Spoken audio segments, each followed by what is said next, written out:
Viernes 25 de abril de 1986. Es un hermoso día de primavera para los 43.000 habitantes de Pripyat, en Ucrania. Es un día que quedará grabado para siempre en sus memorias.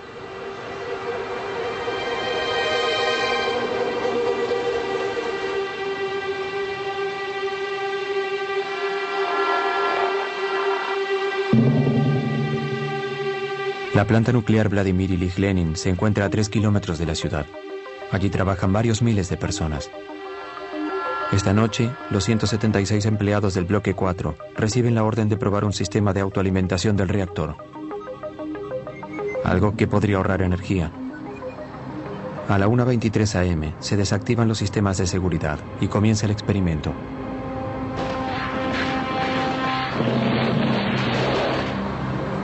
Se producen varias detonaciones en el centro del reactor.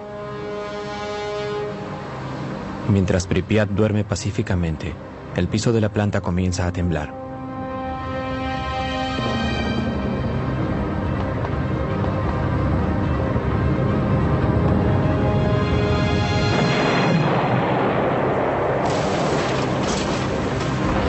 La tapa del reactor de 1.200 toneladas sale disparada hacia el aire. Una poderosa corriente de vapor radioactivo libera uranio y grafito a cientos de metros de la planta. Del enorme hoyo, una llama cargada de partículas radioactivas se dispara 1000 metros hacia el cielo.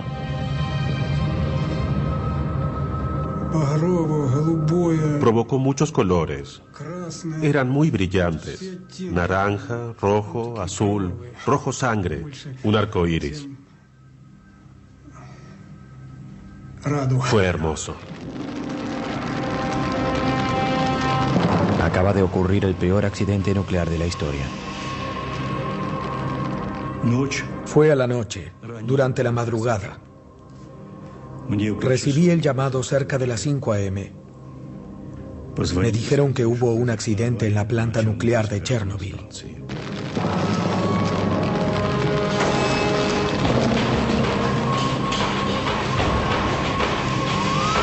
Los primeros bomberos luchan contra el fuego sin el equipo protector adecuado. Arrojan toneladas de agua sobre este extraño fuego, pero nada parece capaz de apagarlo. Todos quedan expuestos a dosis letales de radiación. Esa noche mueren 2 hombres. Otros 28 morirán en los meses siguientes. Son las primeras víctimas de Chernobyl. Nadie estaba preparado para una crisis así. Durante los siguientes 7 meses, 500.000 hombres luchan mano a mano contra un enemigo invisible. Es una batalla despiadada y no reconocida, que cobra las vidas de miles de héroes anónimos casi olvidados. Pero gracias a esos hombres se evitó lo peor. Una segunda explosión 10 veces más poderosa que Hiroshima, que habría acabado con la mitad de Europa. Esto fue mantenido en secreto durante 20 años por soviéticos y occidentales. Muchas de estas imágenes jamás se vieron. Las tomaron periodistas que también quedaron expuestos a la contaminación nuclear. Algunos de ellos murieron. Estas imágenes cuentan la historia de una guerra oculta, cuyas consecuencias aumentan el número de víctimas aún 20 años después. Esta es la verdadera historia del desastre de Chernobyl. El desastre de Chernobyl.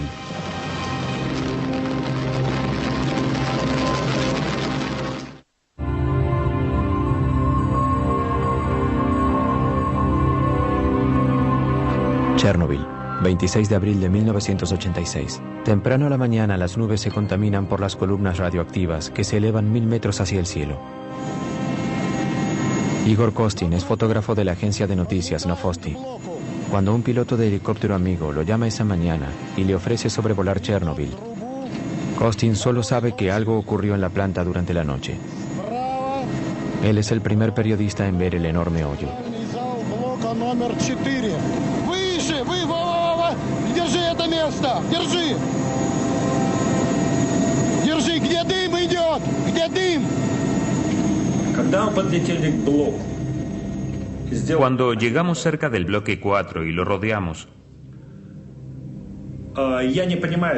no tenía idea del riesgo. Sobrevolamos el bloque y abrí la ventana del helicóptero. No pensé que sería un gran error. El humo ralo y translúcido que ve elevarse de las ruinas es altamente radioactivo. A pesar de exponerse a la radiación, Costin es uno de los pocos reporteros que está en la escena en las primeras horas del accidente de Chernobyl y que aún está vivo.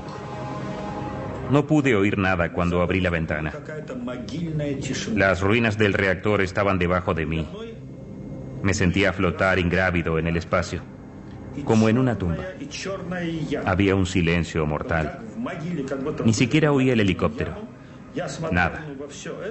Un hoyo negro, una tumba y un silencio mortal.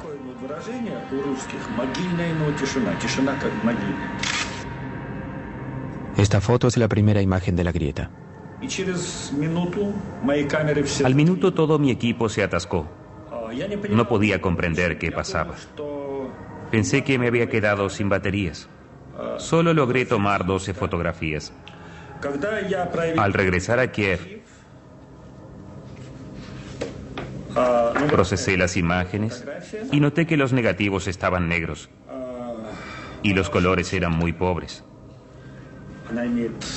Entonces no lo sabía, pero las fotografías habían sido expuestas a la radioactividad.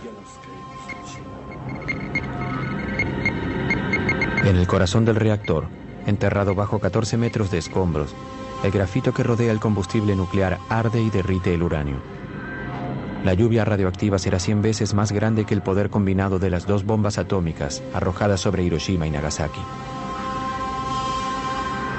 26 de abril, Moscú, el Kremlin. En el Kremlin, 8 horas después de la explosión, Gorbachev tiene escasa información de la situación. La primera información habló de accidente y fuego. No decía nada acerca de una explosión. Al principio me dijeron que no hubo una explosión. Las consecuencias de esa información falsa fueron muy dramáticas. Pripyat, 26 de abril.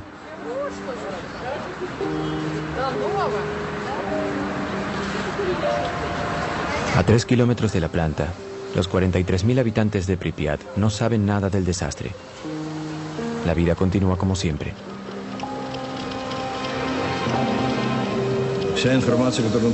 Recibí la información de que todo estaba bien, incluyendo el reactor. Cuando pregunté al académico Alexandrov, me dijo que el reactor estaba absolutamente a salvo, que incluso se podría erigir en la Plaza Roja, que no sería diferente a un samovar, sería como poner ganado en la Plaza Roja.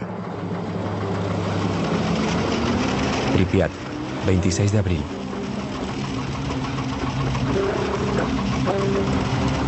En Pripyat se rumorea que hubo un incendio con víctimas durante la noche en la planta, pero no hay información oficial.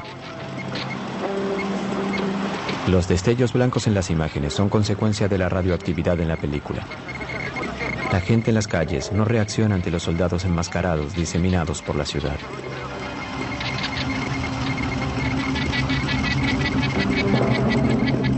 El coronel Greveniuk lidera a los soldados a cargo de controlar la situación.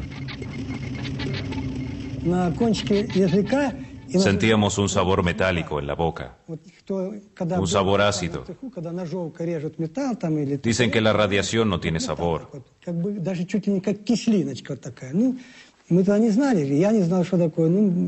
Pero después descubrimos que era el sabor del yodo radioactivo.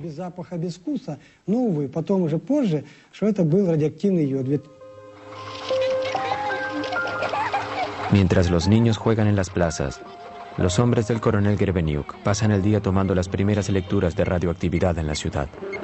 En aquellos días, la radioactividad se medía en unidades llamadas Rontgens. El nivel atmosférico normal es de unos 12 millonésimos de Rontgen. A comienzos de la tarde, en Pripyat, las lecturas están a más de 200 milésimas de Rontgen.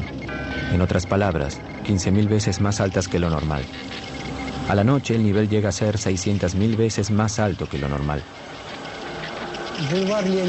Boulevard Lenin, 200. Boulevard Ucraina, 250 milirroentgens. Y esa noche, 7 roentgens.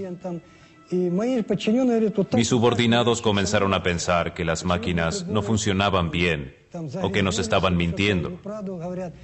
No sabíamos que el reactor continuaba ardiendo, diseminando radiación. Este mapa está sellado en plástico porque continúa siendo radioactivo.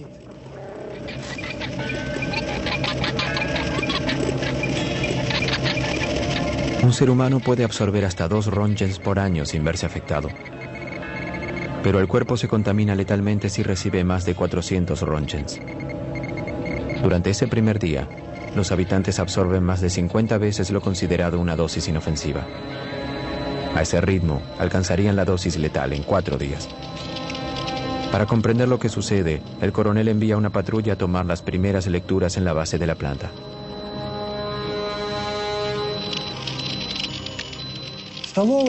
Marcaron las primeras lecturas en este mapa. 2080 Röntgens. Sentía temor por mis subordinados. ¿Cómo podría enviarlos allí? A estos niveles astronómicos, en 15 minutos un ser humano llega a absorber la dosis letal de radiación. Los números provocan conmoción en el Instituto Nuclear. Nunca antes vieron un nivel de radioactividad como este. Deprisa, Gorbachov crea una comisión gubernamental formada por los mejores expertos en energía nuclear del país. Está guiada por el académico Legasov, un físico nuclear de renombre internacional. Legasov parte de inmediato hacia Chernobyl, junto a una delegación científica. Esperábamos que pudieran evaluar la situación con rapidez, pero durante los primeros días no pudieron decirnos nada. Era una situación dramática. Estábamos en sesión, esperando información. Queríamos información, pero no podían decirnos nada. 20 horas después de la explosión, el nivel de radioactividad continúa subiendo. Para este momento ya se tendrían que haber sellado ventanas y puertas e ingerido tabletas de yodo para contrarrestar los efectos de la radioactividad. Pero todavía nadie había dado la orden. Pripyat, 27 de abril. A pesar de la creciente tensión en la ciudad, la población no tiene información de la situación. En aquel entonces, Yulia Marchenko tenía 5 años. Vivía en Pripyat con su familia. Su padre trabajaba en la planta. Mis padres me llevaron a la guardería, como siempre. Todo estaba absolutamente normal. Mi padre sabía que había habido un accidente, pero aún no se habían tomado precauciones. 30 horas después de la explosión, se toman las primeras medidas de seguridad. Llegan 2.700 autobuses a la ciudad. A las 2 p.m. los militares anuncian que la ciudad debe evacuarse por completo. Я помню, что в садике нам давали таблетки. Это йодинистый калий. Все родители... Recuerdo que los maestros nos dieron tabletas de yodo. Nuestros padres vinieron a recogernos. Todos corrían, pero no había pánico.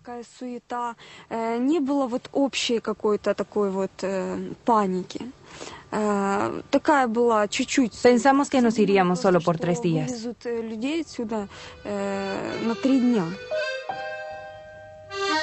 Para evitar el pánico, las autoridades ocultan la seriedad de la situación. Los pobladores tienen 2 horas para empacar sus pertenencias y reunirse frente a sus hogares.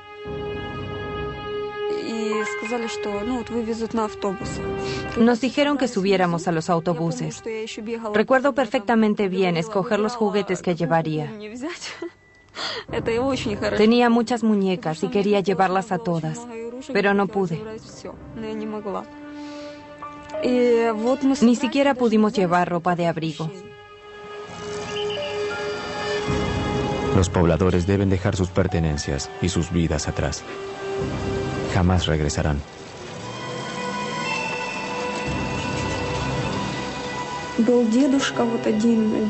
Había un hombre que no quería ir. Permaneció atrás.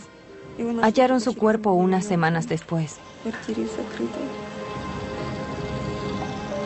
Nadie creía en lo que pasaba. Todos pensaban que les estaban mintiendo.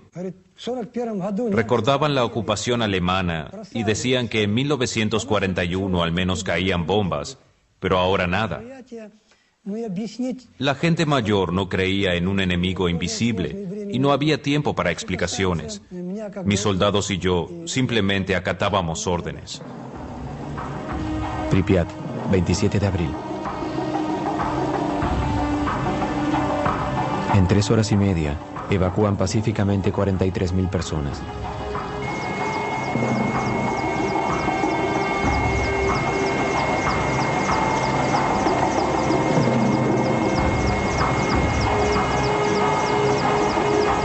Los autobuses llevan los primeros refugiados atómicos de Europa. Estuvieron expuestos a altas dosis de radiación que alterarán la composición de su sangre y engendrarán cánceres fatales. Ну как я нахожу, что, по-моему, скоро его отмоют. Скоро люди здесь будут жить. Ну еще что вам сказать? Город должен жить. Красивый город. Вот я сейчас смотрю напротив стадиона. Здесь должны дети играть. Ну, без риска, по-моему, нигде нельзя.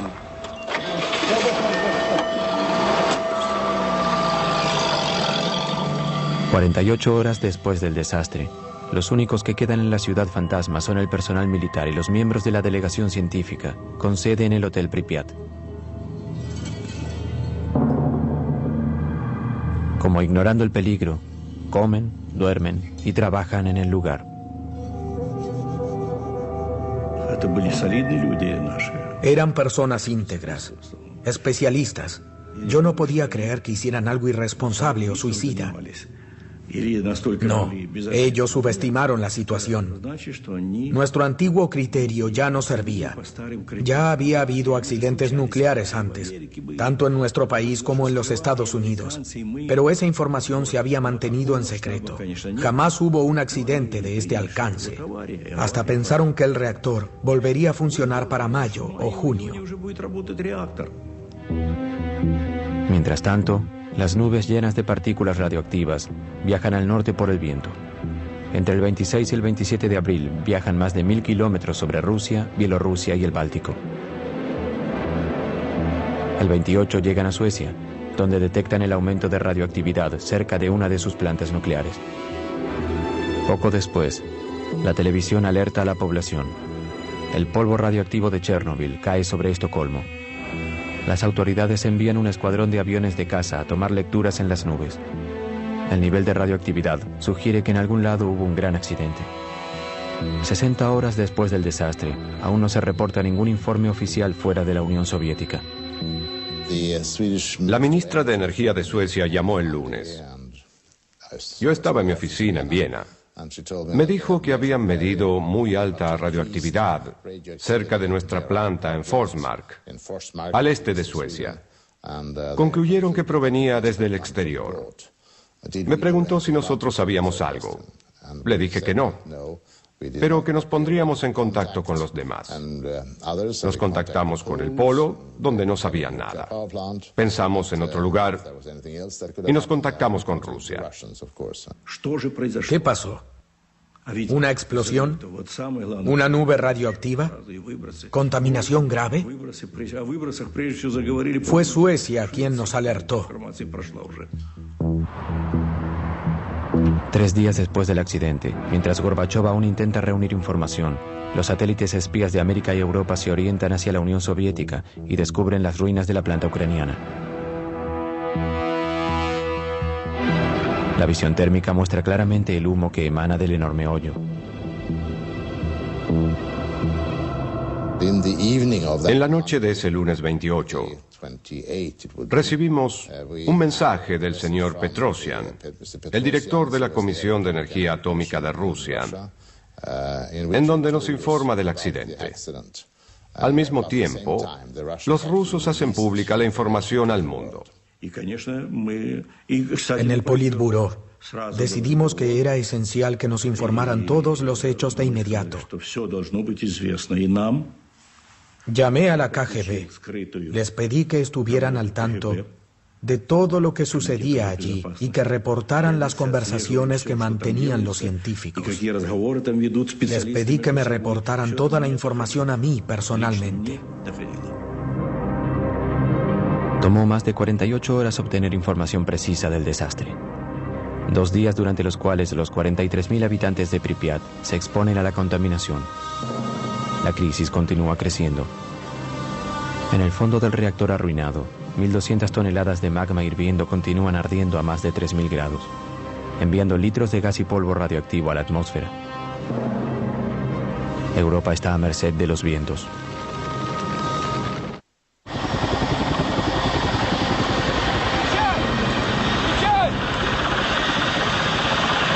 Chernobyl, 28 de abril.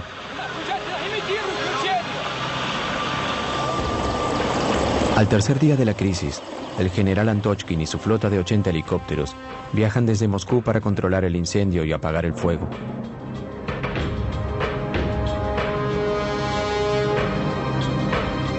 Al llegar, el general vuela 200 metros sobre el reactor. Debido al fuego, la temperatura a esa altura era de entre 120 y 180 grados centígrados. Nuestro procesador de información, el instrumento para medir la radiación, solo subió a 500 roentgens. La aguja había enloquecido. Estaba fuera de escala. Creo que a los 200 metros de altura había al menos 1000 roentgens. Aún a esa altura, media hora de exposición sería letal. La fuerte corriente de aire caliente radioactivo que emana del reactor hace imposible acercarse. Tendrán que improvisar una manera de cumplir con su objetivo.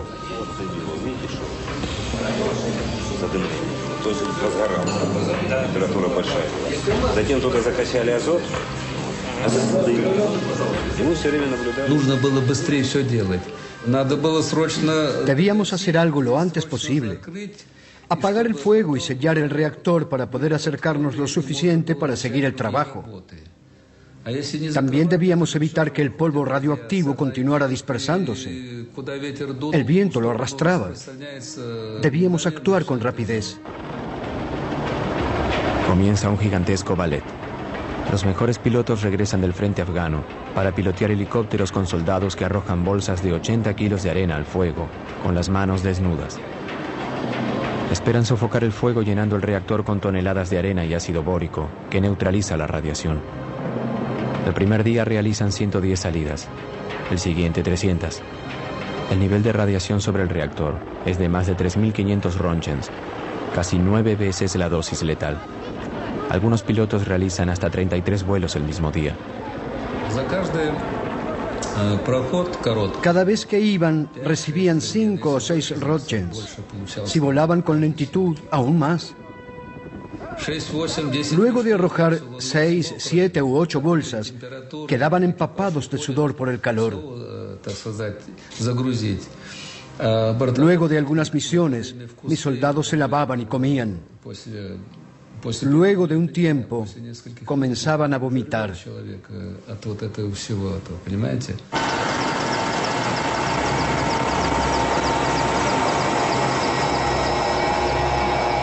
Desde que comienza la crisis, las víctimas de radiación son enviadas al hospital número 6 de Moscú. Tiene el único servicio del país que se especializa en enfermedades agudas por radiación y enfermedades ligadas a la exposición de altas dosis de radiación.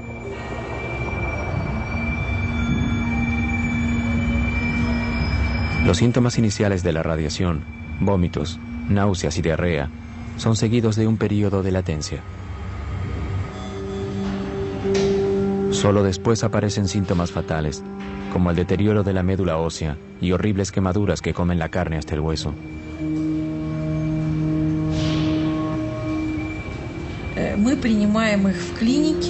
Psicológicamente era muy difícil verlos llegar a la clínica. Los traían directamente del aeropuerto. Casi todos ellos eran jóvenes. Llegaban durante el período de latencia. Se sentían bien. Todos estaban vestidos igual, con el mismo pijama. Todos hacían bromas. Pero nosotros sabíamos que muchos de ellos morirían. 27 de ellos murieron muy rápido. Todos habían recibido enormes dosis de radiación y estaban sufriendo de quemaduras letales.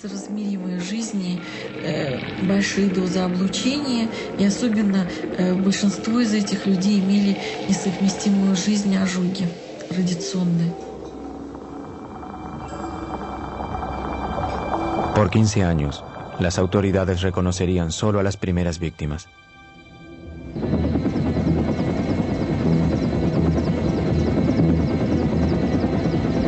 A 30 kilómetros al este de la planta, los árboles están quemados por la onda expansiva radioactiva de la explosión. Pero el área de desastre se extiende mucho más allá. Luego de la explosión, las partículas radioactivas llevadas por las nubes cayeron con las lluvias.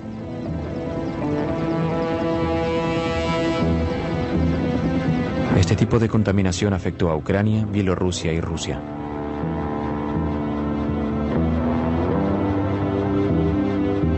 El 1 de mayo el viento cambia y se contaminan zonas de Kiev, como podemos ver en este mapa dibujado según las lecturas tomadas por los hombres del coronel Grebenyuk.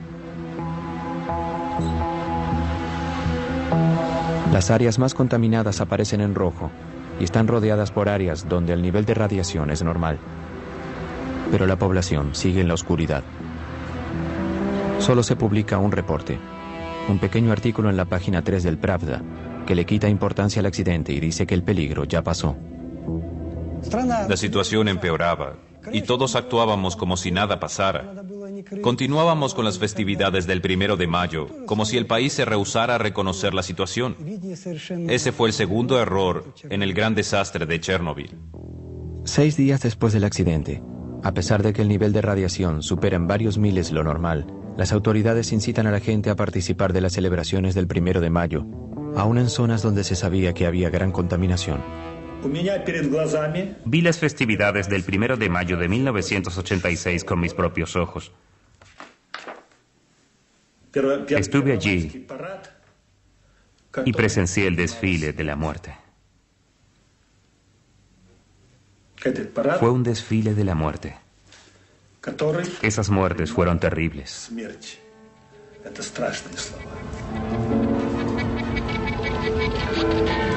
Aunque parezca extraño, todas las imágenes del 1 de mayo de 1986 desaparecieron de los archivos nacionales de Ucrania. Solo quedan las fotografías de Igor Kostin. Sherbitsky, el primer secretario de Ucrania, también asistió a las festividades con su familia y sus nietos. Es cierto que, en teoría, eso era importante para evitar el pánico. Pero si hubiéramos sabido la cantidad de radioactividad que había en el aire. ¿Cuántos se contaminaron durante las festividades? Aún hoy no se publicó ningún estudio estadístico. Sherbitsky, el primer secretario del Partido Comunista de Ucrania, se suicidó.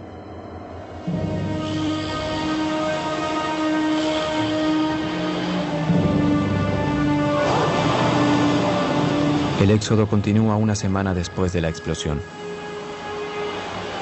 Se evacúan los habitantes de la ciudad de Chernobyl, a 7 kilómetros de la planta.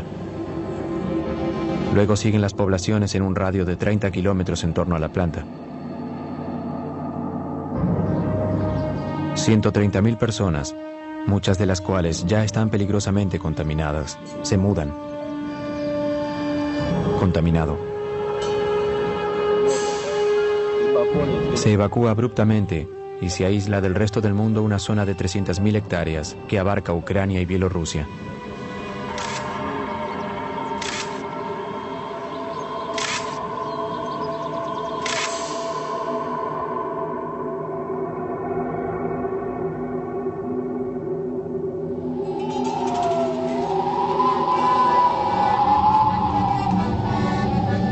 Vasta zona desarraigada, toda una cultura despojada de su tierra, un mundo erradicado en unos pocos días por un enemigo invisible.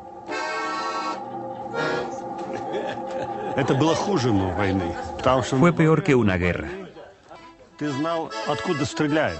No podíamos ver al enemigo.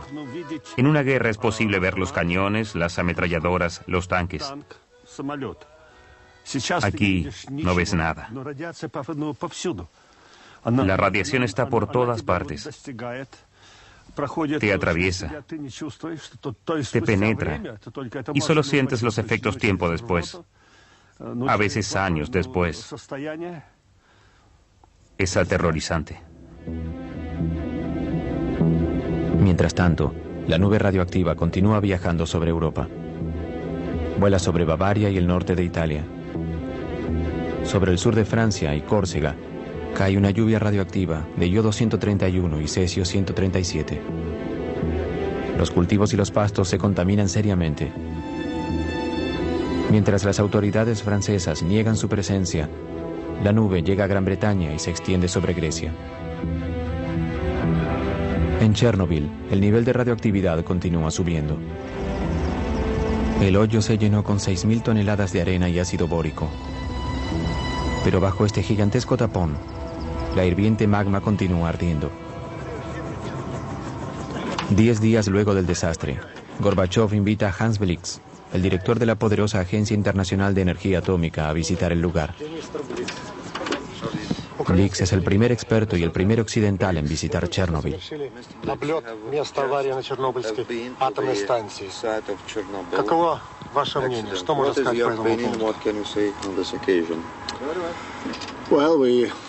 Vimos el lugar desde el aire. Advertimos que algo de humo emanaba de la parte dañada. Se hablaba mucho acerca del riesgo de una segunda explosión. Recuerdo que cuando estábamos en Moscú, llamó un amigo, un familiar de uno de mis expertos, y dijo que había rumores de que podría explotar un segundo reactor.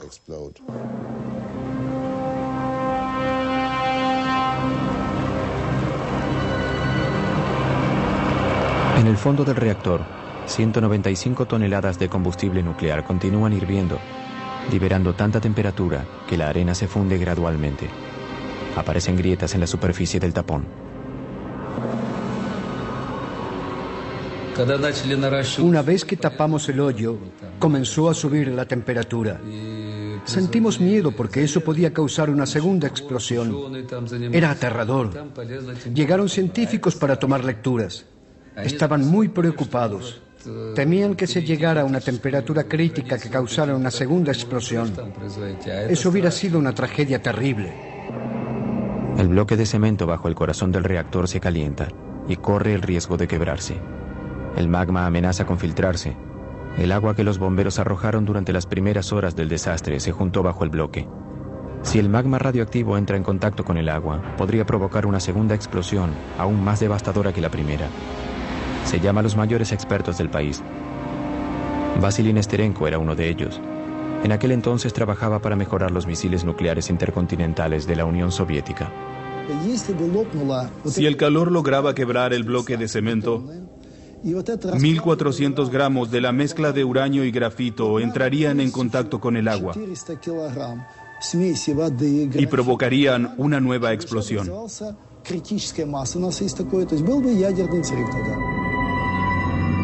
La consiguiente reacción en cadena provocaría una explosión comparable con una gigantesca bomba atómica.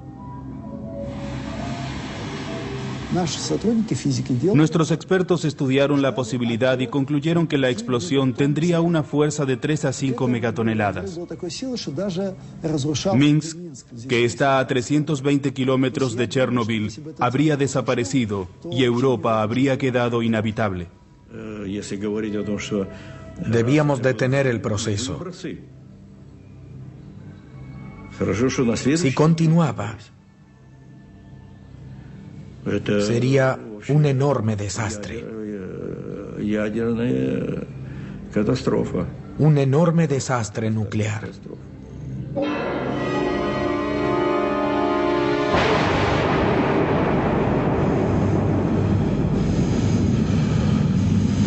Esta segunda explosión habría estado acompañada por una terrible onda dinámica y un gran aumento de la radioactividad que provocaría miles de víctimas mortales en cuestión de horas.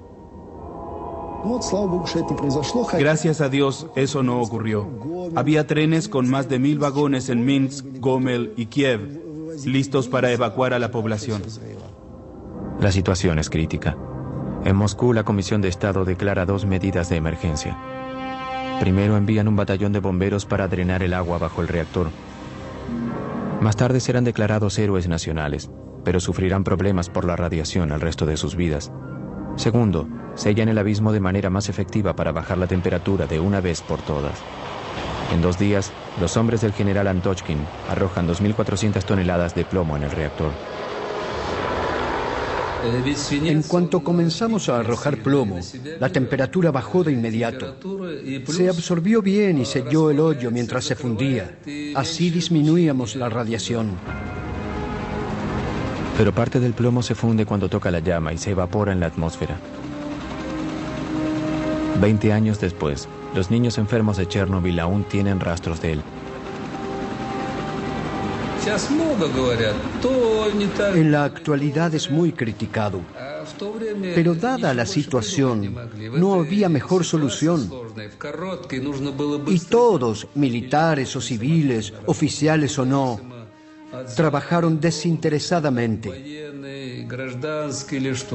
Yo participé de la primera etapa. Puedo asegurarles que fue algo que se debía hacer. Fue heroico. Durante esta operación, 600 pilotos se contaminan seriamente con la radiación. Todos mueren, pero sus esfuerzos son solo temporarios. A pesar de haber sido cubierto, el fuego continúa ardiendo. Sobrevolar en helicópteros no resuelve el problema. Deben acercarse más, descender a la grieta. ¿Pero cómo? Con la inminente amenaza de una segunda explosión, continúan las improvisadas medidas.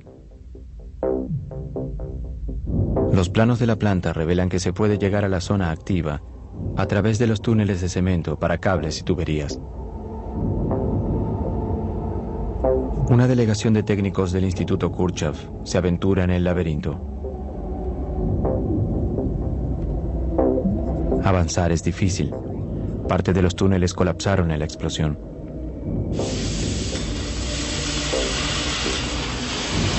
Penetran a través del armazón del cuarto reactor con un soplete, llevando consigo detectores de radioactividad, termómetros y cámaras.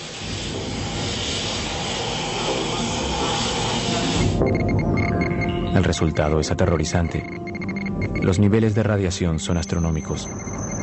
Confirman sus peores temores. El hirviente magma quebró el bloque de cemento y se filtró hacia la cuenca vacía. Ahora amenaza con hundirse aún más. El riesgo de explosión era de un 5 a un 10%. Habíamos drenado el agua debajo del reactor, pero debíamos hacer algo urgente. Debíamos poner algo bajo el reactor para evitar que el magma siguiera filtrándose. Debíamos evitar que cayera. Nada evita que el magma se filtre aún más en el arenoso suelo. Y debajo del reactor hay un enorme y extenso acuífero que provee de agua a todo el país.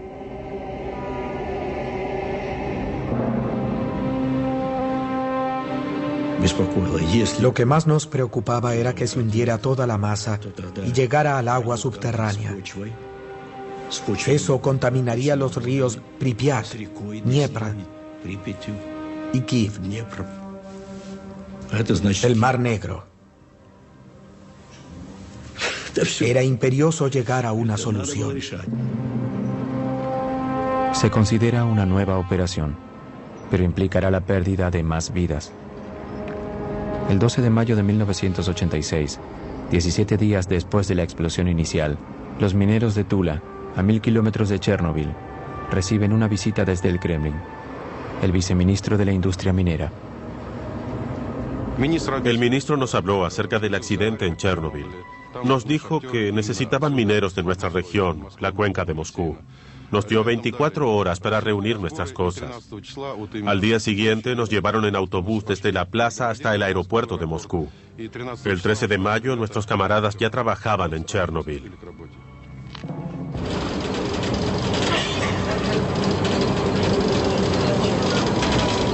El 13 de mayo de 1986, zona de Chernobyl.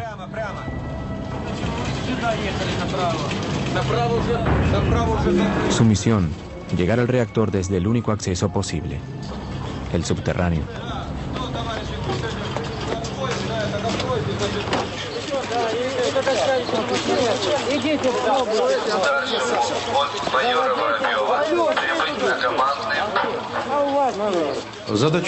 Nuestra misión era esta: cavar un túnel de 150 metros desde el bloque 3 hacia el 4. Un túnel de 30 metros de largo.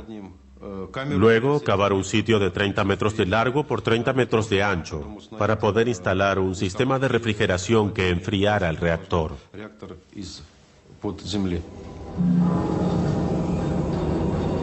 Para limitar la exposición a la radiación, los mineros cavan 12 metros hacia abajo antes de dirigirse hacia el reactor en llamas. Luego, cavan un espacio de 2 metros de alto y 30 metros de ancho para instalar un complejo sistema de enfriamiento a base de nitrógeno líquido. Тебе говорили, что нужен вентиляционный рукав. Ты меня слышишь? Говорили за вентиляционный рукав. За штаба уже должна уйти машина со склада. En un mes, 10.000 mineros de Rusia y las regiones mineras de Ucrania trabajan en el túnel. Tienen entre 20 y 30 años de edad. Dentro del túnel, que no tiene ventilación, la temperatura alcanza los 50 grados centígrados y la radioactividad está como mínimo a 1 Roentgen por hora. Trabajábamos sin equipo protector. Los mineros no podíamos usar máscaras porque los filtros se humedecían luego de unos minutos. Nos las quitábamos y trabajábamos sin ellas. También nos quitábamos las sudaderas. Bebíamos agua de botellas abiertas. Eso estaba mal porque las partículas radioactivas ingresaban directamente a nuestro cuerpo. Uno de nuestros camaradas tragó un grano de arena altamente radioactivo y murió. ¿Cómo podíamos saber qué estábamos respirando o ingiriendo? Lo peor era la falta de oxígeno y el increíble calor. Hacía mucho calor.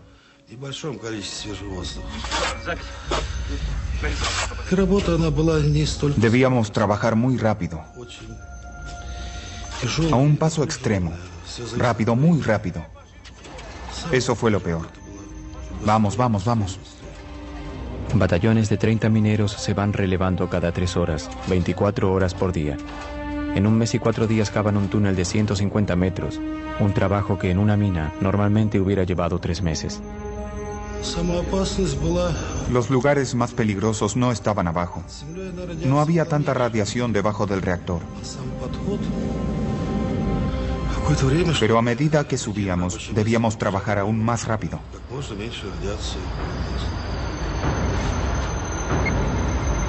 La radioactividad en la boca del túnel es 300 veces más alta. Todos los mineros quedan expuestos. Jamás les informan de los verdaderos peligros a los que se enfrentan.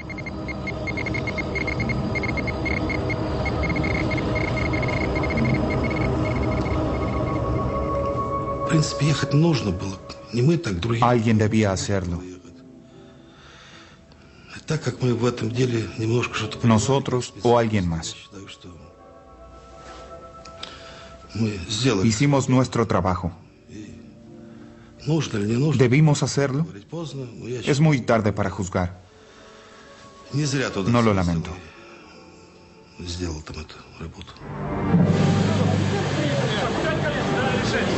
Los mineros cumplen su misión, pero jamás se instala el sistema refrigerante bajo el reactor. El espacio subterráneo finalmente se llena con cemento para solidificar la estructura. La posición oficial asegura que cada minero recibió de 30 a 60 Roentgens, pero los sobrevivientes dicen que recibieron 5 veces esa cantidad.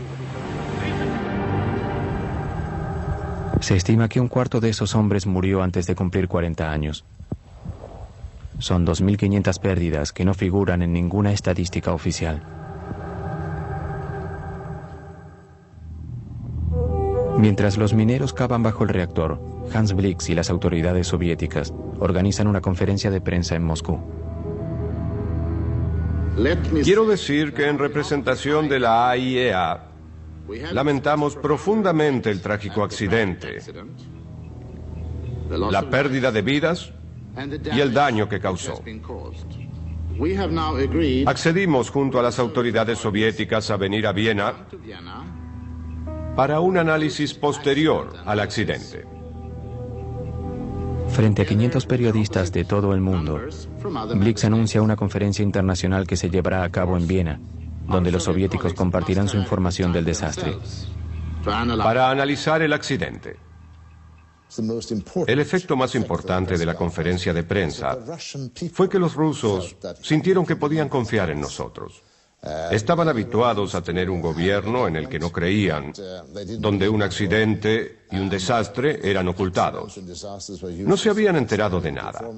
Lo poco que sabían los preocupaba y creían que todo podía empeorar. Era una situación realmente difícil, pero ahora sentían que podían confiar en nosotros. Fue una victoria para la Glasnost. Los soviéticos acceden a cooperar con Occidente. Es un cambio histórico que inicia una era de apertura conocida como Glasnost. Es una victoria política de Gorbachov, que la necesitaba desesperadamente. En Chernobyl, a pesar de que el fuego ahora está controlado, la grieta y las toneladas de escombros altamente radioactivos están expuestos a los elementos. Es extremadamente urgente cubrir la estructura rota y limpiar la zona, pero para eso se necesitarán más hombres, muchos más hombres.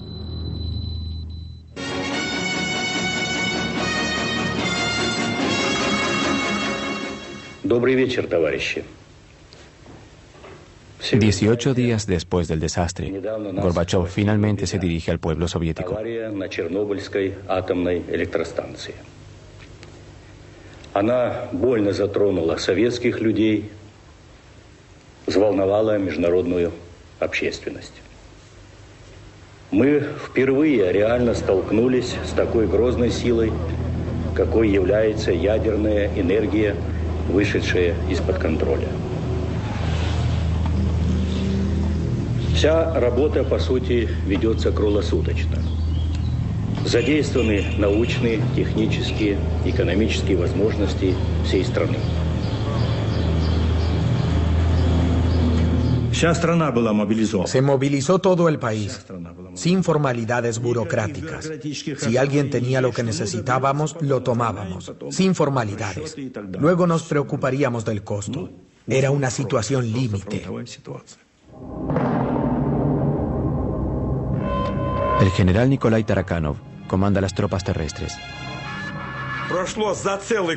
En un año pasaron 100.000 soldados y oficiales por Chernobyl. Todos eran reservistas. Fueron convocados por el gobierno superior de su ciudad y enviados al frente.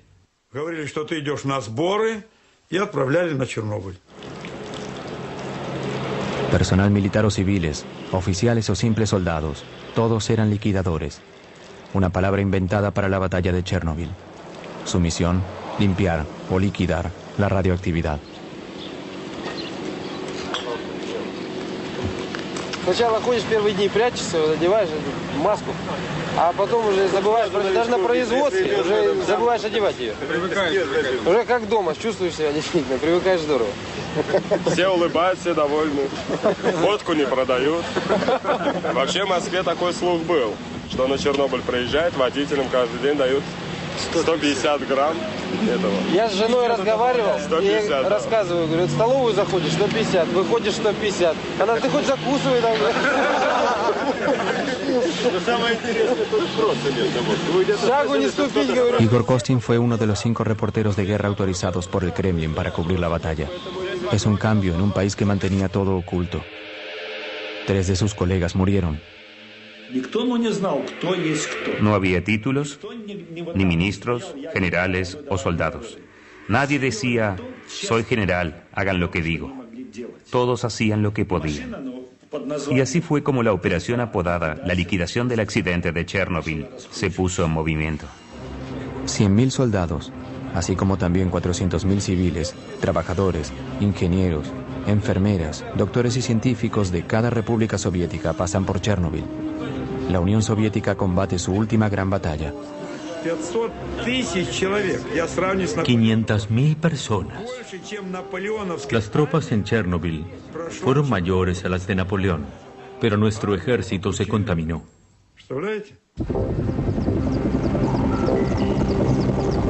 Desde el cielo, los helicópteros arrojan toneladas de un líquido pegajoso, denominado burba, una mezcla coagulable que decanta el polvo radioactivo en el suelo. Mientras tanto, brigadas de liquidadores están a cargo de limpiar la zona y de remover casa por casa la capa de polvo radioactivo que lo cubre todo.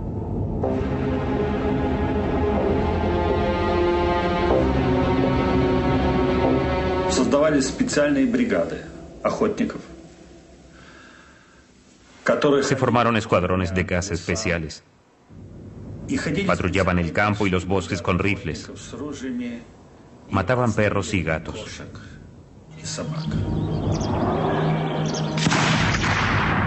Debían matarse todos los animales, porque cuando pasaban por zonas altamente contaminadas, su pelaje se impregnaba de radioactividad. Podían contaminar a los liquidadores.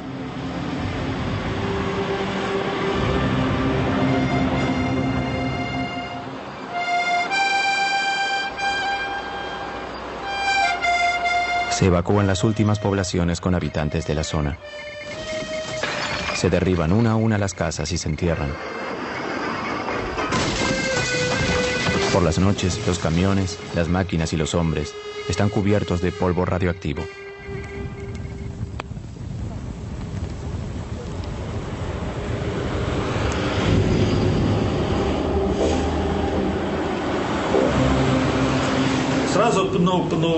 Nos duchábamos unas 5 o 6 veces. Nos ayudábamos entre nosotros. Usábamos guantes de cáñamo y el jabón más duro disponible.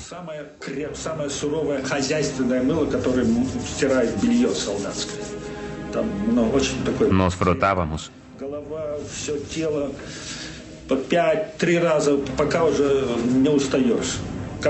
Nos poníamos ropa nueva. Después comíamos. Comíamos muy bien allí, porque debíamos permanecer fuertes para luchar contra la radiación iónica. La radiación iónica busca los puntos débiles del cuerpo.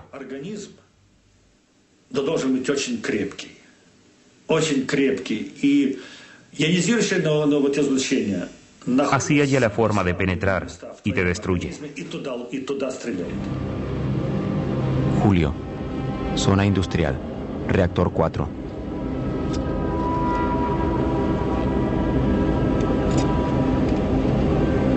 En torno a la planta se origina una enorme operación.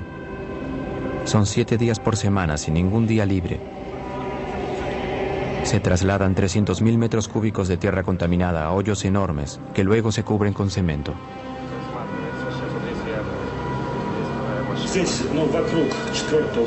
Este lugar, en torno al reactor 4, es donde se llevaron a cabo las misiones más peligrosas de la zona.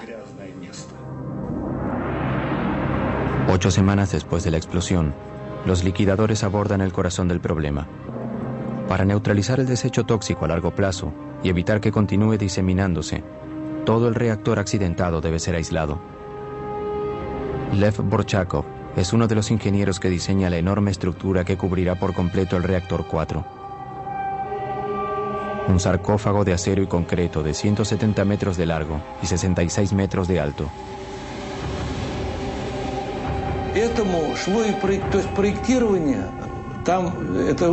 Era un proyecto único en todo el mundo. Nadie jamás había construido una estructura así en una zona tan radioactiva. Solo se podía trabajar unos minutos por vez. Jamás se había hecho algo así.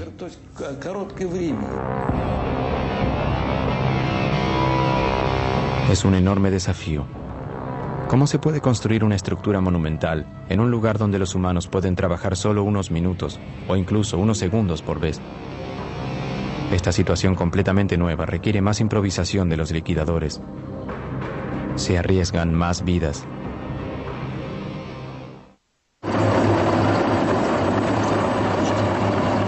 Pasaron más de 12 semanas desde la explosión inicial en el bloque número 4 de la planta nuclear de Chernobyl.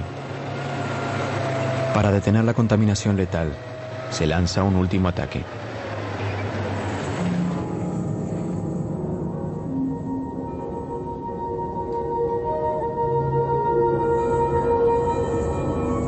La radioactividad es tan alta en este sector que solo se pueden enviar máquinas controladas a distancia.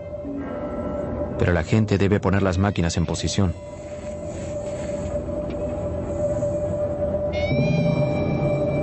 Los trabajadores solo pueden permanecer unos minutos para evitar recibir una dosis fatal de radiación.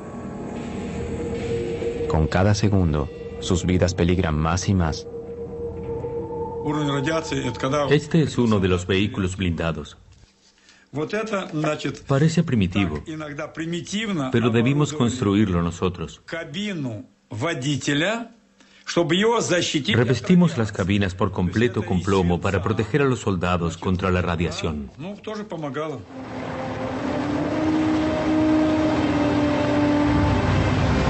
Cada pieza metálica de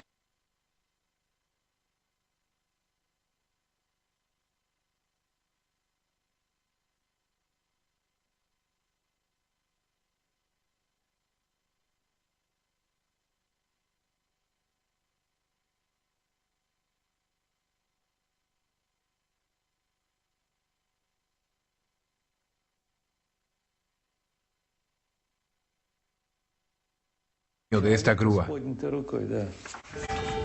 No podíamos trabajar mucho tiempo en el lugar. No podíamos equivocarnos. El más leve error de cálculo y hubiera sido imposible encajar las distintas partes.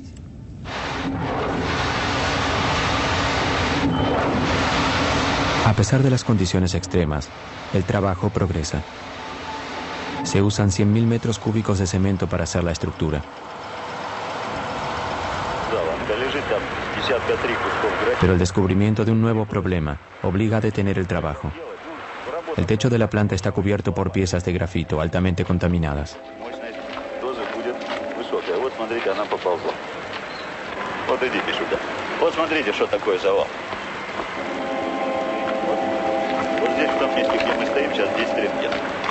Это будет примерно 1000.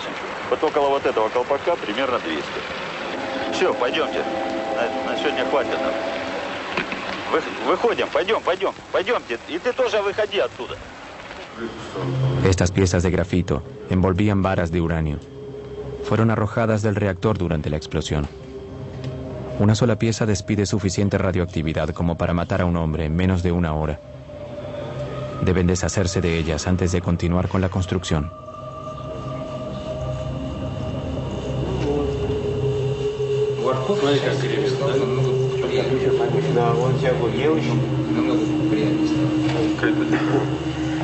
Там очень большие уровни радиоактивного излучения, и поэтому туда подойти крайне тяжело. Ну и зачем туда пускать людей, когда тут может техника сработать?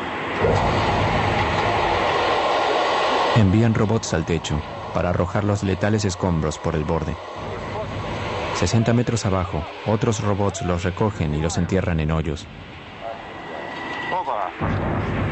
Pero luego de unos días, el ambiente radioactivo comienza a afectar también a las máquinas.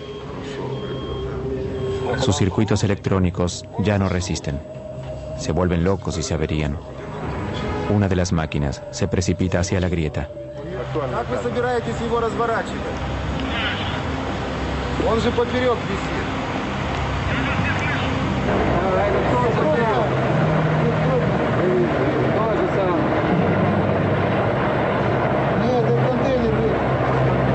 En el techo, las máquinas robóticas ya no son una opción. Los hombres deberán reemplazarlas. Soldados rusos, apodados biorobots para la ocasión. Este batallón de jóvenes reservistas se prepara para subir al techo del reactor número 3 por primera vez. Tienen entre 20 y 30 años de edad. Todos ellos son reservistas convocados para la batalla más peligrosa y letal de Chernobyl. Ningún humano trabajó jamás en zonas tan radioactivas como esta. El general Nikolai Tarakanov está a cargo de las operaciones y controló personalmente cada detalle, hasta los trajes de plomo cosidos a mano que cada soldado debió confeccionar la noche anterior al ataque.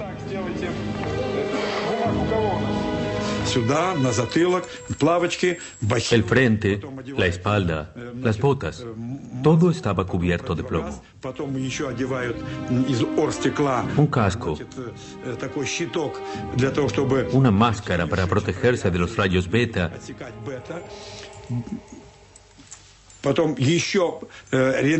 y un delantal especial. Doble capa de protección en las manos. Todo el uniforme pesaba de 26 a 30 kilogramos.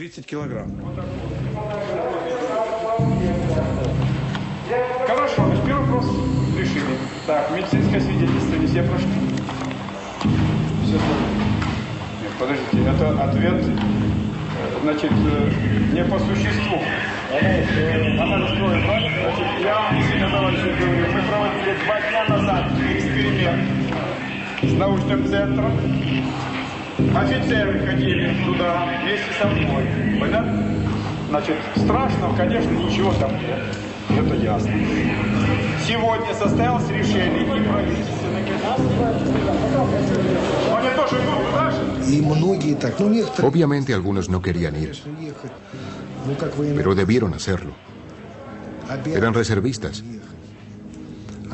Debieron ir. Yo no lo dudé. Debía hacer mi trabajo. ¿Quién más lo haría por mí? ¿Quién limpiaría este desastre para que la radioactividad no se diseminara por todo el mundo? Alguien tenía que hacerlo. 2 semanas y media de infierno. Pero el infierno duraba 2 o 3 minutos para cada soldado. A veces solo 40 segundos cuando el nivel era demasiado alto. Nos cuidábamos de calcular bien el tiempo para salvar la mayor cantidad de vidas posible.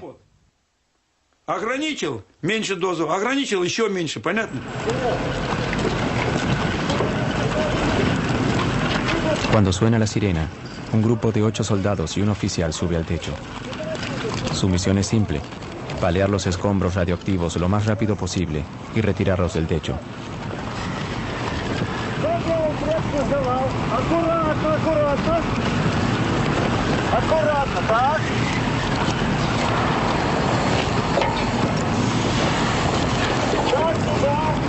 Según los cálculos del general Tarakanov, el nivel de radioactividad, estimado en 7000 Roentgens por hora, solo permite estar 45 segundos en el techo. El tiempo suficiente para un par de paladas.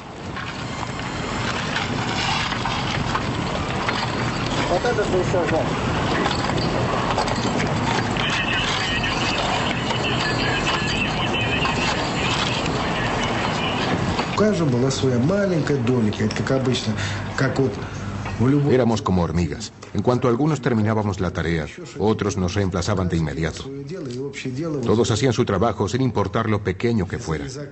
Así, todos juntos pudimos luchar contra la radioactividad. Durante 10 días, un nuevo equipo de biorobots sube al techo cada 10 minutos.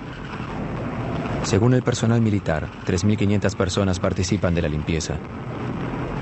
Algunos, como Igor Kostin y Konstantin Fedotov, subieron al techo 5 veces.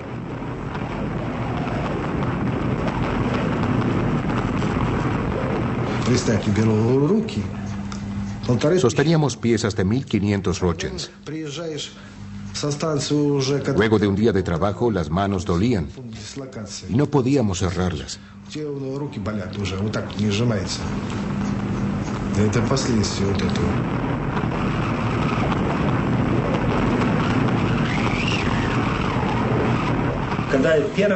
La primera vez que subí al techo, me conmovió el ambiente místico que había. Era como estar en otro planeta. Todo estaba cubierto de desechos radiactivos. Mis manos temblaban. No sabía en qué mundo estaba. Comencé a tomar fotografías.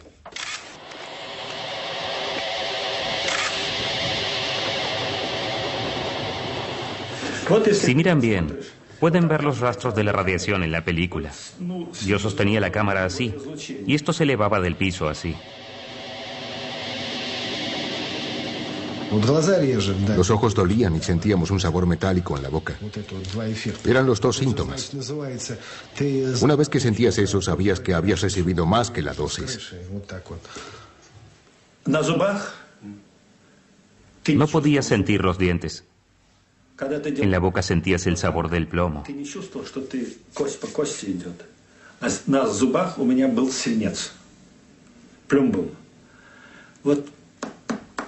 Hacías así, pero no podías oír nada. Todo estaba cubierto de plomo. Aún hoy, a 20 años, puedo sentir el sabor del plomo.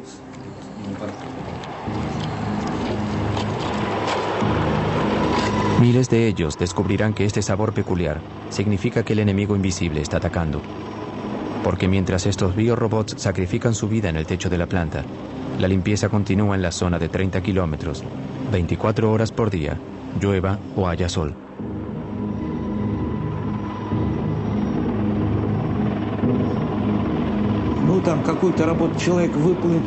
El trabajo que normalmente podía hacer un hombre en una hora, en Chernobyl debían hacerlo 60 personas.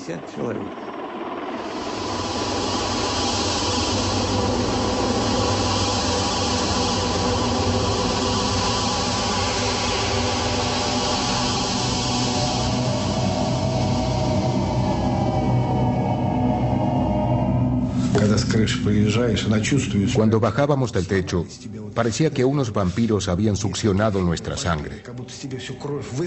Estábamos débiles, no podíamos movernos. Algunos tenían hemorragias nasales. Los bomberos estaban en el lugar. Si alguien tenía una hemorragia nasal, lo enviaban al hospital. Si se desmayaba, lo enviaban a su casa. Pero todos queríamos resistir.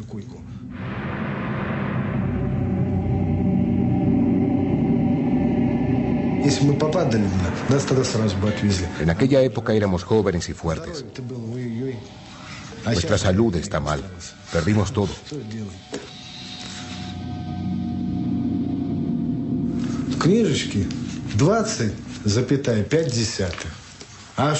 En mi registro figura que recibí 20.5 rochens. ¿Qué significa eso? Ese número es muchas veces más bajo que la dosis real.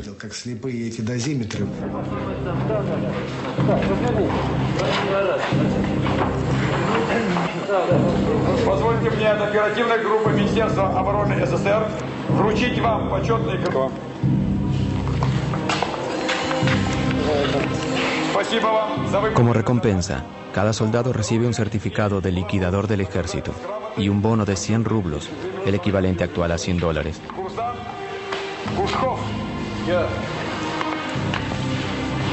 За выполнение ответственного задания награждаетесь. Arriesgaron sus vidas, pero solo redujeron el nivel de radiación del techo en un 35%. Cuando enviaron a todas esas personas al techo, nadie conocía con exactitud el nivel de la radiación.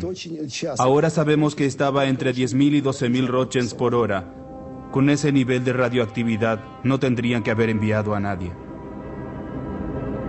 7 meses después de la explosión, la zona está limpia y se completó el sarcófago. 500.000 personas, militares y civiles, participaron de la operación. Dije a la comisión que por haber enfrentado esos niveles de radioactividad, haber limpiado todo ese grafito y haber cumplido tareas tan heroicas, nuestros soldados necesitaban algo simbólico como colocar nuestra bandera.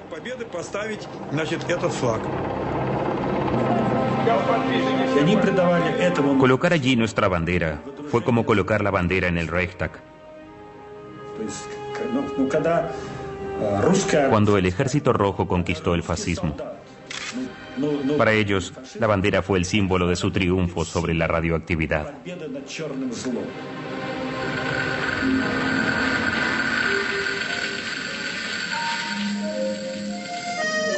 Cada equipo de liquidadores celebra el final de la operación a su manera.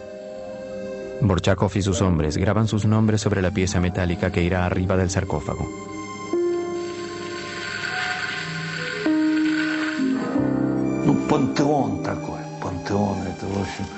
Nuestro sarcófago es un panteón, una tumba, un mausoleo. Nuestro segundo mausoleo. Luego de eso ya no construimos más plantas nucleares.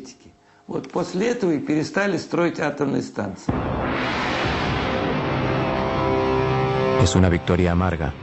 El país jamás se recobrará.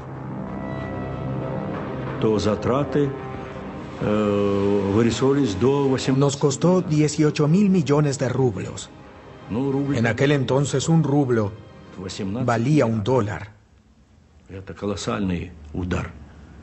18.000 millones es mucho dinero. Y si consideran que poco después el precio del petróleo cayó, pueden imaginar el problema que enfrentó nuestro país y la perestroika.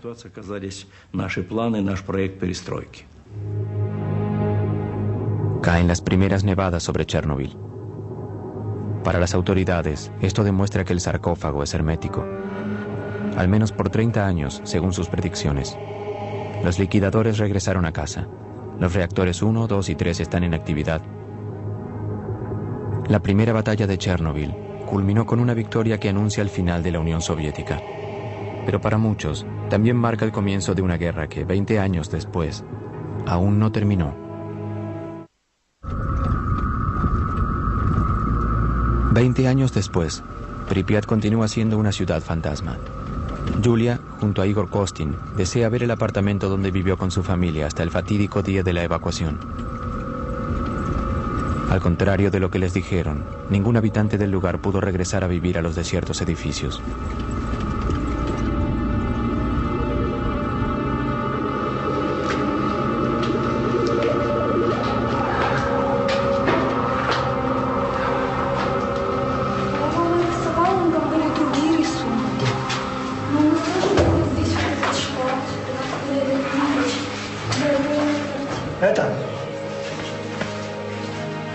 Потрогайся, стену, раз ты пришла к себе домой.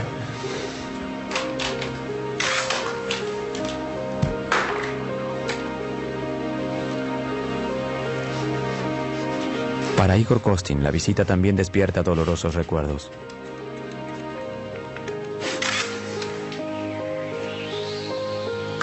Durante los 7 meses que pasó cubriendo la batalla, quedó fatalmente expuesto a la radiación. Desde entonces debió ser hospitalizado durante 2 meses cada año. Новую энергию в завтрашний день. Родина, как никто, больше дает энергию человеку. Это твоя родина, твоя земля сейчас так впитала все мощное, что только мы не можем дотянуться.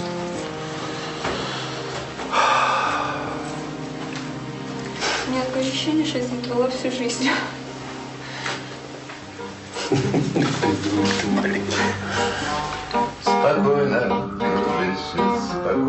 Para los cientos de miles de refugiados civiles y los cientos de miles de veteranos de la batalla de Chernobyl, la lucha contra el enemigo invisible aún no terminó. Todos quienes estuvieron en Chernobyl aún sufren por la radioactividad que absorbió sus cuerpos. En los meses siguientes al accidente, los liquidadores desbordaron los hospitales de toda la Unión Soviética. 20 años después, aquellos que aún viven continúan frecuentando el hospital número 6. Todos son víctimas de lo que los especialistas denominaron el síndrome Chernobyl.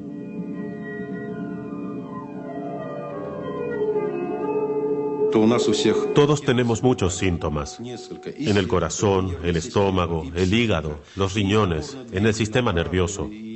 Nuestros cuerpos quedaron muy afectados por los cambios metabólicos causados por la radiación y la exposición química. Cuando los liquidadores regresan a sus casas, están exhaustos, incapaces de retomar su vida cotidiana. 20 años después, todos los sobrevivientes son minusválidos y no pueden trabajar. Las autoridades parecen ignorar su situación apremiante y recortan su subsidio social.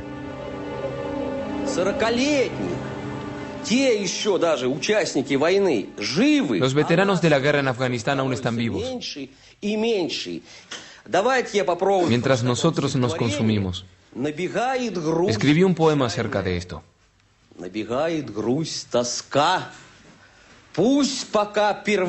Me inunda la tristeza, la nostalgia y la angustia. Como una bala en la sien. Nada se detiene. La madre implora a Dios en secreto que le perdone su vida. Estos hombres no tenían siquiera 30 años cuando lucharon contra el átomo. Actualmente los sobrevivientes aún no cumplieron los 50, aunque luchan como ancianos para sobrevivir. Según el ejército, de los 500.000 liquidadores de Chernobyl, 20.000 ya murieron. 200.000 son oficialmente minusválidos. No sabemos cuánto tiempo viviremos ni qué enfermedad nos matará. No conocemos los efectos que tendrá en nuestros hijos, en caso de que haya alguno. Sabemos todo eso. Sabemos que el enemigo invisible nos destruye por dentro, como un gusano. Para nosotros, la guerra continúa y de a poco nos escabullimos de este mundo.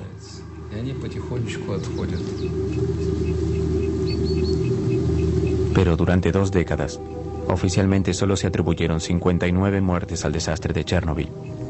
No se realizó ni un solo estudio a los 130.000 refugiados de la zona.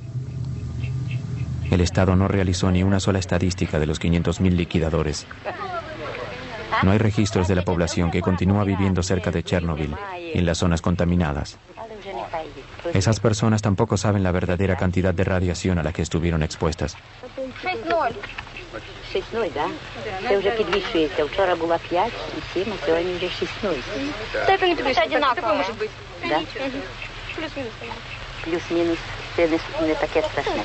Слухайте, до скількох страшне? До скількох? Ну, кажіть правду. До скількох страшне? До скількох? До 20. Una diputada del Soviet Supremo descubrió el ocultamiento sistemático de las verdaderas consecuencias de Chernobyl en 1991, cuando se disolvió el Imperio Soviético. Aprovechando la anarquía en el país, logró conseguir una copia de un documento ultrasecreto. 600 páginas de un reporte al Comité Central, escrito mientras la batalla de Chernobyl aún continuaba.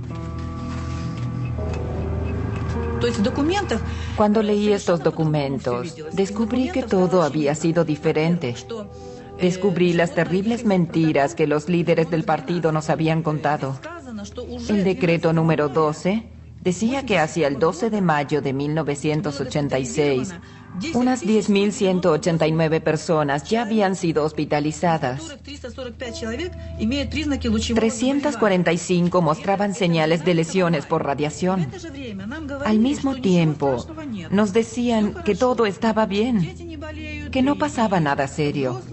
Me di cuenta del alcance de las mentiras. Según Ala, otro párrafo revela que las autoridades habían cambiado arbitrariamente los valores, multiplicando por 5 lo que se consideraba la dosis aceptable de radiación para el cuerpo humano. De pronto, cuando elevaron el valor, la gente se curó milagrosamente. Les daban de alta en el hospital y los enviaban a sus casas. Fue criminal. La tendencia a manipular los números no fue algo privativo de los soviéticos. A fines de agosto de 1986 se llevó a cabo la primera conferencia internacional para evaluar Chernobyl a puertas cerradas. Estaba presidida por Hans Blix. Ningún periodista u observador pudo entrar al anfiteatro. La delegación rusa estuvo guiada por Legasov, el hombre que había estado a cargo de la comisión gubernamental durante el desastre de Chernobyl. Cuando le encargamos la preparación del reporte para la AIEA, le dimos la tarea de reportar todo. Redactó un reporte muy detallado que puso a todos en estado de shock. Legasov habló por 3 horas. Su reporte concluyó que en las décadas siguientes se esperaban unas 40.000 muertes por cáncer causadas por Chernobyl. El mundo occidental directamente se rehusó a aceptar este cálculo. Esto generó una negociación entre Oriente y Occidente. Estos son cálculos teóricos basados en el modelo de Hiroshima. Ante tanta actividad radioactiva, como en el caso de Hiroshima, a largo plazo morirá un número de personas. Si el índice sube, las muertes también aumentan. Es un cálculo. No es algo exacto. No es empírico.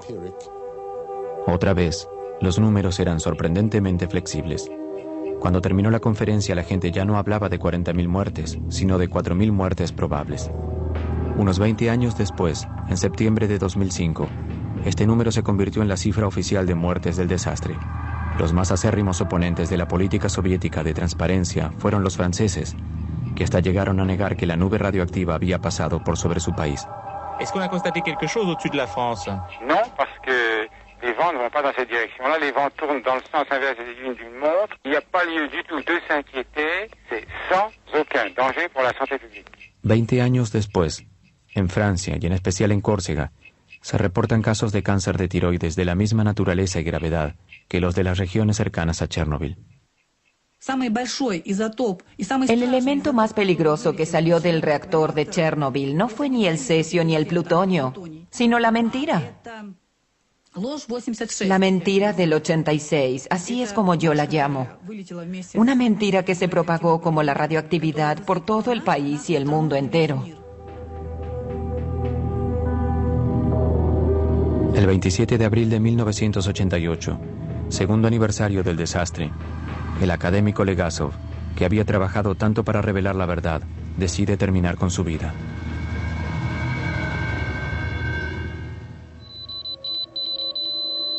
Actualmente, como perfectas metáforas de la mentira institucionalizada, las partículas radioactivas arrojadas desde el reactor en la explosión continúan envenenando la Tierra.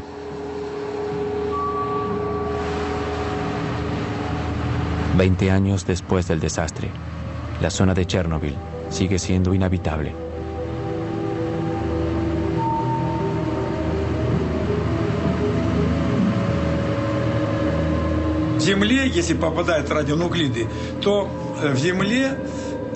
En 5 años, los radionucleidos se hunden 5 centímetros en el suelo contaminado. 20 años más tarde están 20 centímetros bajo tierra. Continúan contaminando todas las plantas.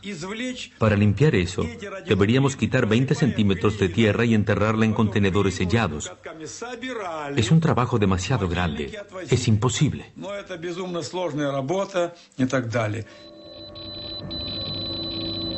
Actualmente, 8 millones de personas viven en zonas contaminadas de Ucrania, Rusia y en especial Bielorrusia. Por 20 años se alimentaron de una comida radioactiva que continúa contaminándolos de a poco. Este tema, planteado en 1986 por la delegación soviética en la conferencia de Viena, se ignoró sistemáticamente. 1.152 niños fueron operados de cáncer de tiroides entre 1986 y 2002 en el centro especializado de Minsk. ¿Cuántos más en otras ciudades? Aún no se publicó ninguna estadística global. Un doctor, Yuri Bandayevsky, estudia las enfermedades de las poblaciones de las zonas contaminadas desde el desastre. Cuando publicó sus descubrimientos en 1996, fue condenado de inmediato. Arrestado y sentenciado oficialmente por corrupción, pasó los siguientes 5 años en prisión. En noviembre de 2005, continuaba bajo arresto domiciliario. Miren qué pasa si la madre se contamina con cesio durante el embarazo. Miren cuántas deformaciones en una sola familia. Labio leporino, falta de ojos, cráneos deformes. Estos embriones son de hámsters alimentados solo con pasto contaminado de la región de Gómel. El resultado, toda una camada de animales deformes. Me horrorizó la cantidad de embriones deformes desarrollados en animales que habían comido alimento contaminado con cesio. En 2 semanas obtuve un horrible número de deformaciones. En general, cuando uno encuentra un monstruo, lo describe. Todos conocemos el Museo Kunstkamera de Pedro el Grande en San Petersburgo. Francamente, yo podía crear la cantidad de monstruos que quisiera.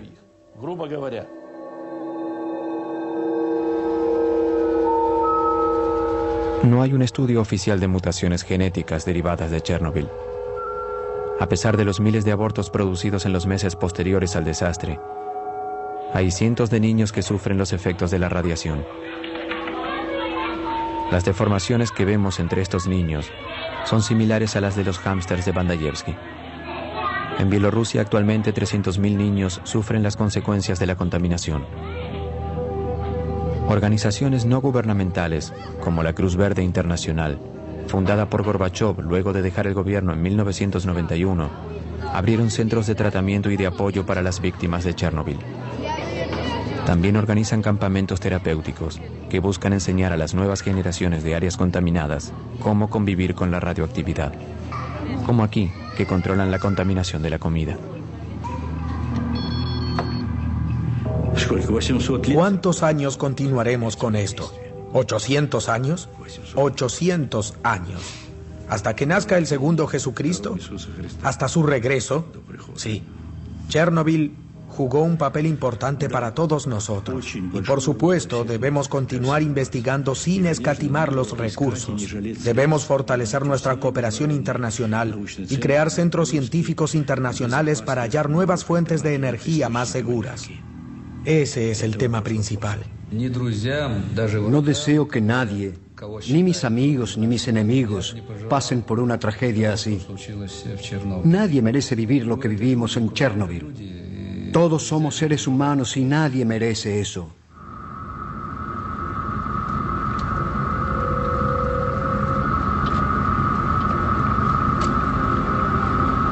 En el corazón de la zona, a 10 kilómetros de la planta nuclear y oculto en el bosque, está Chernobyl 2.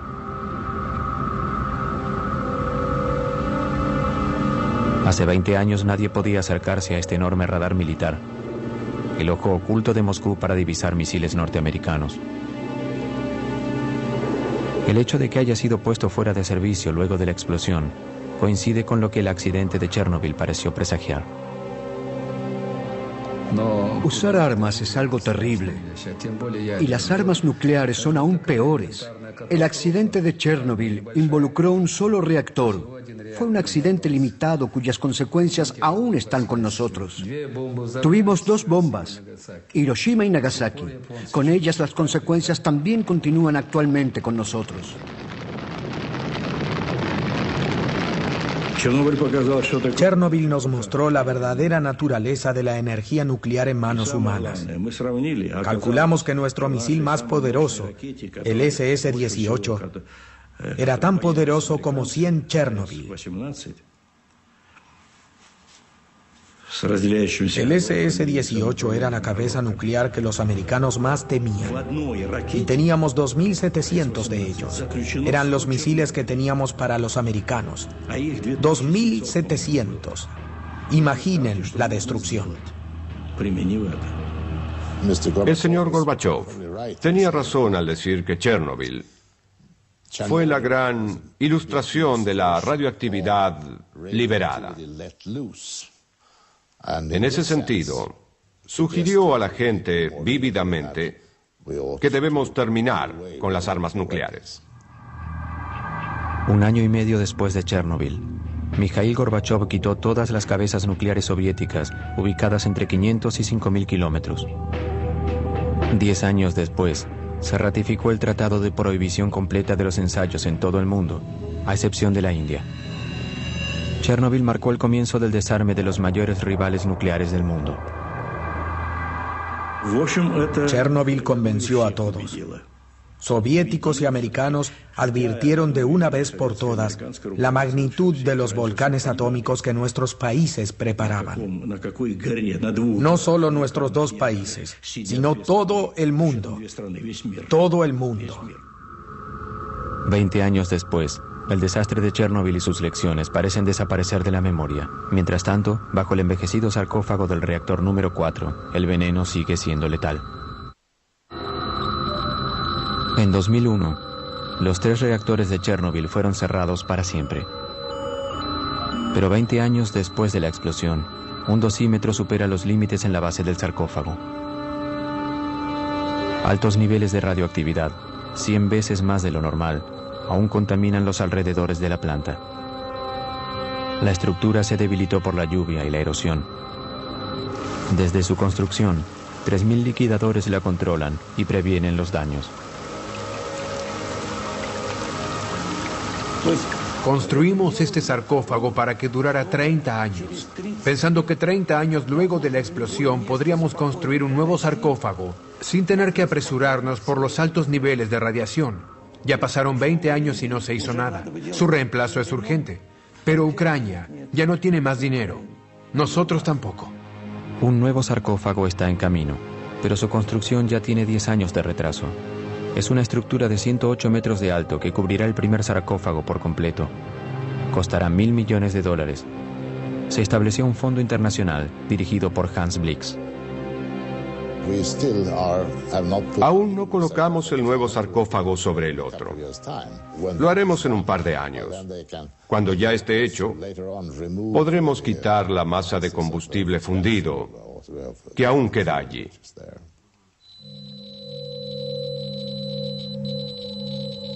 «20 años después de la explosión, el magma frío del corazón del reactor, a 14 metros bajo tierra, continúa siendo una gran amenaza. Y continuará haciéndolo por muchos años más.